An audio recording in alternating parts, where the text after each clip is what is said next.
ಅಂತಂತಂದ್ರೆ ನಾವು ಅದನ್ನ ಮತ್ತೆ ಅಭಿಮಾನ ಪಡ್ಬೇಕಾಗಿ ನಮ್ಮ ಮನೆ ಮಕ್ಕಳು ಬೆಳಿತೇವ ಅಂತಂತಂದ್ರೆ ಮತ್ತೆ ನಾವು ಅಪ್ಪುಗಳಾದ್ರು ಖುಷಿ ಪಡ್ಬೇಕಾಗಿರ್ತದ. ಹೀಗಾಗಿ ಅವ್ರ ಸರಳತೆ ಐತಿ, ಆ ಸೌಜನ್ಯತೆ ಐತಿ.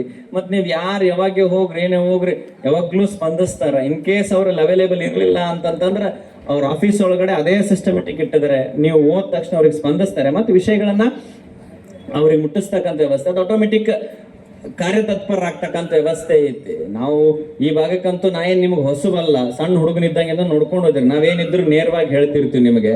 ಯಾಕೆ ನಾವು ಅವ್ರ ಬಗ್ಗೆ ಅಷ್ಟು ಅಭಿಮಾನದ ಮಾತು ಹೇಳ್ತೀವಿ ಸನ್ಮಾನ್ಯ ಸತೀಶ್ ಅವ್ರ ಬಗ್ಗೆ ಅಂತಂತಂದ್ರೆ, ಒಂದು ಘಟನೆ ಹೇಳಿ ನನ್ನ ಮಾತಿಗೆ ವಿರಮಿಸ್ತೇನೆ. ಯಾಕಿಂತವ್ರು ರಾಜ್ಯದ ಅಧಿಕಾರದ ಚುಕ್ಕಾಣಿ ಹಿಡಿಬೇಕು ಅಂತ ನಾನು ಬಯಸ್ತೀನಿ ಅಂತಂತಂದ್ರೆ, ಒಮ್ಮೆ ನಮ್ಮ ಒಂಟುಮುರಿಯಿಂದ ಈ ಕಡೆ ಹುಕ್ಕೇರಿ ಭಾಗಕ್ಕೆ ಬರ್ತಕ್ಕಂಥ ಸಂದರ್ಭದಲ್ಲಿ ಒಂದು ಫೂಲು ಸ್ವಲ್ಪ ಸಮಸ್ಯೆ ಆಗಿತ್ತು. ಮಳೆ ಭಾಳ ಬಂದಿತ್ತು. ಅದು ನೀರೆಲ್ಲ ಗುಡ್ಡು ನೀರು ಬಂದ್ ಆ ಫೂಲ್ ಏನಾಗಿತ್ತು, ಬಸ್ ಅಲ್ಲಿ ಬಂದ ತಕ್ಷಣ ಡೌನ್ ಆಗಿ ಅದೊಂದು ಗಾಲಿನ ಸಿಗೆ ಬಿತ್ತು. ಪುಣ್ಯಕ್ಕೆ ಏನು ಅನಾಹುತಗಳಾಗಲಿಲ್ಲ. ಅವಾಗ ನಾನು ಸಾಹೇಬ್ರ ಮೊಬೈಲ್ಗೆ ಒಂದು ವಾಟ್ಸಪ್ ಮಾಡಿದೆ. ನಾನು ಸಾಹೇಬ್ರೆ ಹಿಂಗೆ ಇಂತಿಂತಲ್ಲಿ ಹಿಂಗಾಗೈತಿ, ಸ್ವಲ್ಪ ಅದನ್ನ ಇನ್ನೋವಾಗ ಇಲಾಖೆಯಲ್ಲಿ ಇರಲಿಲ್ಲ, ಸಾಹೇಬರು ಶಾಸಕರಾಗಿದ್ರು ಅಷ್ಟೇ, PWD ಇಲಾಖೆಯಲ್ಲಿ ಇರಲಿಲ್ಲ. ಅವ್ರ ಮತಕ್ಷೇತ್ರಕ್ಕೆ ಸಂಬಂಧಪಟ್ಟದ್ದು ನನಗೆ ಯಾರೋ ಫೋನ್ ಮಾಡಿ ಹೇಳಿದ್ರು, ಅಜ್ಜಾರ ಸ್ವಲ್ಪ ಹಿಂಗಾಗೈತ್ರಿ ಅಂತಂದ್ರೆ ನಾನು ಇಮಿಡಿಯೇಟ್ ಆಗಿ ಸಾಹೇಬ್ರಿಗೆ ಫೋನ್ ಮಾಡಿದೆ. ನಾನು ಯಾವಾಗ ಫೋನ್ ಮಾಡಿದ್ರು ಪಾಪ ರಿಸೀವ್ ಮಾಡಿ ಮಾತಾಡ್ತಾರೆ. ಹಂಗಂತ ಮತ್ತೆ ನನಗೆ ಫೋನ್ ಹಚ್ಚಿರಿ, ನೀವು ಸೌಕರ್ಯಗಟ್ಟು ಹೇಳ್ರಿ ಅಂತ ಹೇಳಿ.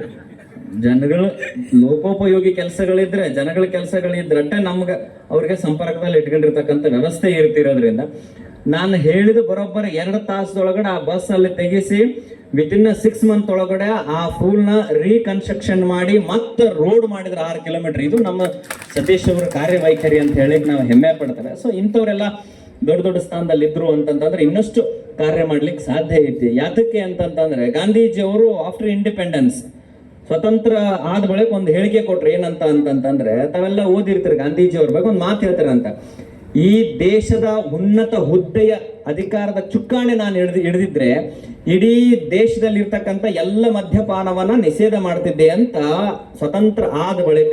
ಸ್ವತಂತ್ರ ಪಡ್ಕೊಂಡ ಬಳಿಕ ಸರ್ಕಾರ ರಚನೆಗಳಾದ ಬಳಿಕ ಈ ಮಾತನ್ನ ಹೇಳ್ತಾರೆ ಗಾಂಧೀಜಿಯವರು. ಅದಕ್ಕೊಬ್ರು ಪತ್ರಕರ್ತರು ಕೇಳ್ತಾರೆ, ನೀವು ಕರೆದಲ್ಲೇನೆ ನಾವು ಇಷ್ಟೆಲ್ಲ ಜನ ನಿಮ್ಮ ಒಟ್ಟಿಗೆ ನಾವು ಬಂದ್ವಿ, ಮತ್ ನೀವ್ ಹೇಳಿದ್ರೆ ಯಾಕೆ ಇದಾಗಲ್ಲ ಅಂತಂದಾಗ, ನೋಡಪ್ಪ, ಸ್ವತಂತ್ರ ಸಿಗೋದಕ್ಕಿಂತ ಪೂರ್ವದೊಳಗಡೆ ಬೇರೆ ಇತ್ತು. ಸ್ವತಂತ್ರ ಬಂದ ಬಳಿಕ ಅಧಿಕಾರ ಯಾರ್ದು ಇರ್ತೈತಲ್ಲ ಅವು ಮಾತ್ರ ಕಾರ್ಯಗತ ಆಗ್ತಾವ ಅಂತಕ್ಕಂಥ ಮಾತನ್ನ ಗಾಂಧೀಜಿ ಅವರು ಹೇಳ್ತಾರೆ. ಹೀಗಾಗಿ ಈ ರಾಜ್ಯದ ಉನ್ನತ ಅಧಿಕಾರ ಸ್ಥಾನಕ್ಕೆ ಸತೀಶ್ ಅವರು ಏರಿದ್ರು ಅಂತಂತಂದ್ರೆ ಬಹಳಷ್ಟು ಅಭಿವೃದ್ಧಿ ಕಾರ್ಯಗಳನ್ನ ಮಾಡ್ತಾರೆ. ಅವರು ಶಾಸಕರಾಗಿದ್ದಾಗಿನಿಂದಲೂ ಕೂಡ ಕ್ಷೇತ್ರ ಅಂತ ಬರೆಯಕ್ಕೆ ಕೆಲಸ ಮಾಡಿಲ್ಲ. ಇಡೀ ರಾಜ್ಯನೇ ನನ್ನ ಕ್ಷೇತ್ರ ಅಂತಕ್ಕಂಥ ಭಾವನೆ ಒಳಗಡೆ ಸದಾವಕಾಲ ಸತೀಶ್ ಶುಗರ್ಸ್ ಫೌಂಡೇಶನ್ ಇಂದ ಬಹಳಷ್ಟು ಕೆಲಸ ಮಾಡ್ಕೊಂಡು ಬಂದಿದ್ದಾರೆ.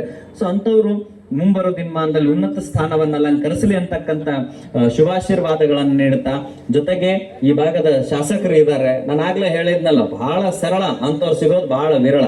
ನಾನು ಅವ್ರಿಗೆ ಕೇಳಿದೆ, ಈಗ ಹೋಗ್ಬೇಕಾದ್ರೆ ಮೇಲ್ಗಡೆ ರೂಮಲ್ಲಿ ಕೇಳಿದೆ, ಏನಣ್ಣ ನೀನು ಶಾಸಕ, ದಯವಿಟ್ಟು ಅಜ್ಜಾರ ಅಣ್ಣ ಅನ್ನೋಕೆ ಹೋಗ್ಬಿಡ್ರಿ ನನಗೆ ಅಂತಂದ್ರೆ, ಶಾಸಕರ ಬಾಯಿಗೆ ನೋಡ್ರಿ ಇಂಥ ಮಾತು ಸಡನ್ ಬರಂಗಿಲ್ಲ, ಅಣ್ಣ ಅನ್ಬೇಡ್ರಿ ಅಜ್ಜಾರ, ನನಗೆ ಬರೀ ವೈದ್ಯ ಅನ್ರಿ ಸಾಕು ಅಂತಂದ್ರೆ, ಇಲ್ಲಪ್ಪ ಒಂದು ಗೌರವ ಸ್ಥಾನದಲ್ಲಾದ್ರೆ ವಯಸ್ಸಿ ನಮ್ಕಿನ ದೊಡ್ಡವ್ರು ಇದಿರಿ ಅಂತಂದಾಗ ಅವ್ರು ಹೇಳಿದ್ರು, ಮೊದಲು ಹೆಂಗಿದ್ದಿಲ್ಲ ಹಂಗ ಇದೆಯಲ್ಲೋ ಅಣ್ಣ, ಶಾಸಕ ಅನ್ಸವಲ್ಲೋ ನೀ ಅಂತಂದ ನಾನು. ಅಲ್ಲಿ ಮುಂದೆ ನೋಡ್ರಿ ಹೆಂಗ್ ಹೊಂಟಾನು, ಗುರು ಶಿಷ್ಯನು ಹಂಗಾದೀನಿ ಅಂತಂದ್ರೆ, that's the bonding of the guru shishya ಅಂತ ಹೇಳಿ ಸಾಧ್ಯ ಆಗುತ್ತೆ.